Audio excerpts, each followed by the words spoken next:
पंच पुष्प में से एक पुष्प पारिजात का फूल, जिसको हार श्रृंगार का फूल भी कहते हैं, जिसको शिडली का फूल भी कहते हैं। हार श्रृंगार का फूल ऊपर से सफेद, नीचे जो उसकी डंडी होती है वो थोड़ी नारंगी होती है, संतरे के कलर की होती है, नारंगी कलर। महाराज रात्रि में खिलने वाला ये फूल, रात्रि में जो फूल खिलता है ये पारिजात का, और हार श्रृंगार का जो ये पुष्प है, जिसको हार श्रृंगार भी कहते हैं, पारिजात भी कहते हैं, और कहीं कहीं इसको शिडली का पुष्प भी कहते हैं। ऊपर से सफेद होता है, नीचे उसकी जो डंडी होती है वो नारंगी कलर की होती है। शिव महापुराण का चरित्र कह रहा है,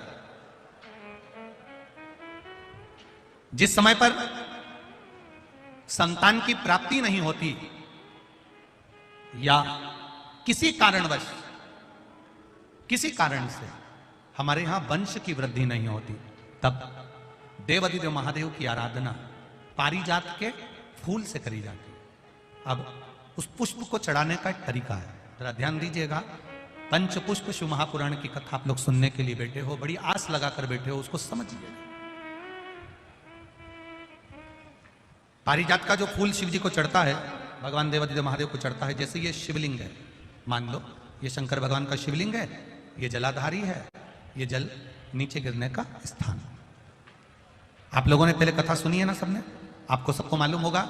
राइट में गणेश जी का स्थान, लेफ्ट में कार्तिकेय का स्थान, बीच में अशोक सुंदरी की जगह।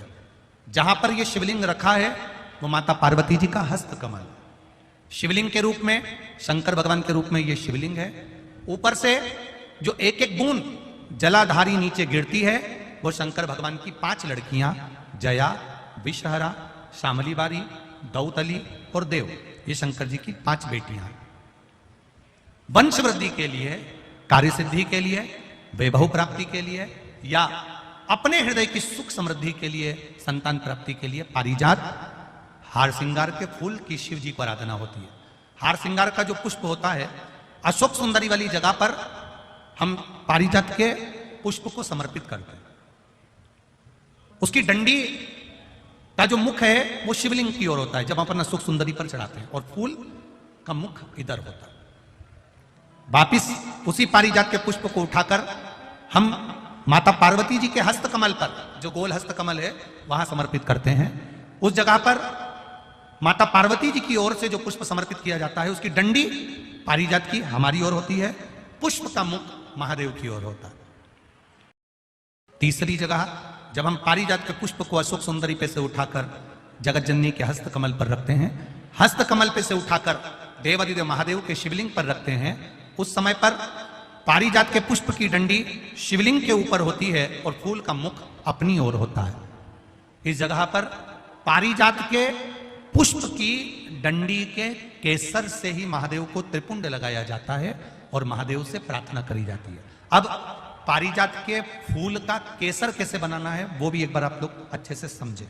जैसे मान लो अभी पारिजात का तो फूल यहां पर नहीं है, पर आप टीवी पर दर्शन कर रहे होंगे। पारिजात पुष्प की जो पीछे की डंडी होती है, फूल सफेद और पीछे जो डंडी होती है नारंगी कलर की, केसरिया कलर की, उसको तोड़ लिया जाता है। तोड़कर ऐसी 25-50 फूल की पीछे की डंडी को तोड़कर उसको रख दिया जाता है। उसको धूप में नहीं सुखाते, केवल घर में उसको एक कटोरी में या थाली में रख दो, वो धीरे धीरे सूख जाएगा। सूखने के बाद उसको पीस लो, पीस कर उसका चंदन तैयार हो जाएगा पारिजात फूल की उस डंडी का। और जिस समय वंश के लिए, सिद्धि के लिए, कार्य सिद्धि के लिए या वैभव प्राप्ति के लिए हम पारिजात का पुष्प देवाधिदेव महादेव को समर्पित करते हैं, उस समय इसी को पानी में घोलकर देवाधिदेव महादेव को जब आप लगाएंगे तो जैसे केसर घुलती है, केसर का जैसे कलर होता है, केसर जैसी सुगंध करती है, वैसे की वैसे ही ये पारिजात की जो डंडी आप लोगों ने सुखाई है, वही डंडी का जो चंदन बनाया है, शिव जी को लेपन करा है, उस समय पर अपने हृदय की बात आपने जो देवादिदेव महादेव को कही है, बस वही सुगंध हमारे जीवन में आना प्रारंभ हो जाती है। वो पारिजात, हार श्रृंगार। अब जरा ध्यान दीजिएगा, हार श्रृंगार के पुष्प, पारिजात का जो पुष्प है, सोमवार की अष्टमी पड़ने पर यदि हम देवादिदेव महादेव की पारिजात के फूल से आराधना करते हैं, स्मरण करते हैं, तो उसका फल भी हमें अधिक प्राप्त होता है। पारिजात का पुष्प, हम तो यहां तक कहेंगे अगर आपके यहां हार श्रृंगार का पेड़ लगा हो, पारिजात का पुष्प यदि आपके यहां होता हो, रात को खिलता है, सवेरे मिलता है, ऐसा पारिजात का अगर वृक्ष आपके यहां लगा हो तो प्रयास करना। 12 महीने शिवरात्रि आती है, बोलो आती कि नहीं आती? आती है ना 12 महीने। 12 महीने शिवरात्रि आती है। कैलेंडर पर एक गोला बनाकर रख देना कि हमको ये शिवरात्रि आई है, हर महीने की शिवरात्रि तुम्हारे ध्यान में रहेगी। एक पारिजात का पुष्प, हार श्रृंगार का पुष्प, एक अगर देवादिदेव महादेव को आपने चढ़ाना चालू कर दिया, समर्पित करना प्रारंभ कर दिया, तो आपको पीछे पलट कर देखने की जरूरत नहीं पड़ेगी, महादेव हाथ पकड़ ही रहता। पारिजात का पुष्प शिव को समर्पित।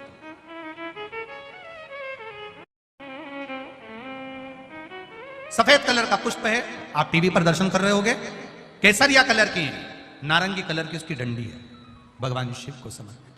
पारिजात।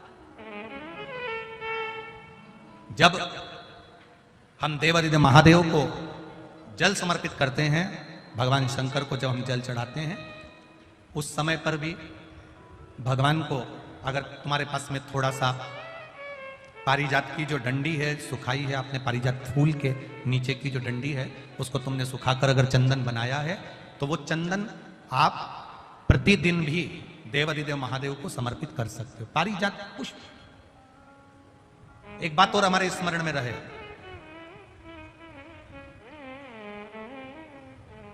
भगवान शिव को जो ये 5 तरह के पुष्प समर्पित करे जाते हैं, इन पुष्पों की डंडी जो पीछे लगी होती है, इसको तोड़ा नहीं जाता शिव जी को चढ़ाते समय, इसका स्मरण आपको रहे। 3 शिवालय ऐसे हैं जहां पर पारिजात के पुष्प को समर्पित कर देने से, भगवान शंकर को अगर पारिजात का पुष्प समर्पित किया जाता है तो मनवांचित फल की प्राप्ति होती है। पहला, मां नर्मदा से निकला हुआ कंकर नर्मदेश्वर महादेव। अगर कहीं नर्मदा जी के कंकर से शिवलिंग बना हुआ है तो मां नर्मदा के शिवलिंग पर पारिजात का पुष्प समर्पित होता है। दूसरा, जो शिवालय एकांत में हो, एकांतेश्वर महादेव जो एकांत में बैठे हो, भले ओटले पर बैठे हो, अकेले बैठे हो, एकांत में बैठे हो, वो एकांतेश्वर महादेव पर भी पारिजात का पुष्प समर्पित कर देने से, अगर कोई अदालत का कोर्ट केस होता है तो बाबा देवादिदेव महादेव का मात्र पारिजात पुष्प का स्मरण या उसको समर्पित कर देने से भी फल की प्राप्ति होती है। तीसरा, ऐसा शिवालय जो नदी के तट पर हो, सरोवर के तट पर हो, कुंड के तट पर हो, बावड़ी के तट पर हो, कुएं के तट पर हो। आप सब लोग तो ग्रामीण क्षेत्र के निवासी हैं, और जितने लोग भी कथा सुन रहे हैं आस्था चैनल पर, फेसबुक, यूट्यूब पर, सबके स्मरण में होगा, पहले हमारे जो पूर्वज होते थे वो कुआं बावड़ी के पास में शंकर जी का शिवलिंग रख देते थे। ध्यान में होगा, जिसको स्मरण में होगा उसको मालूम होगा। शिवलिंग लाते थे और जहां कुआं होता था, बावड़ी होता था, तालाब होता था, नदी होती थी, उसके तट पर, उसके पास में शिवलिंग रख देते थे। कारण क्या है? किसी जलाशय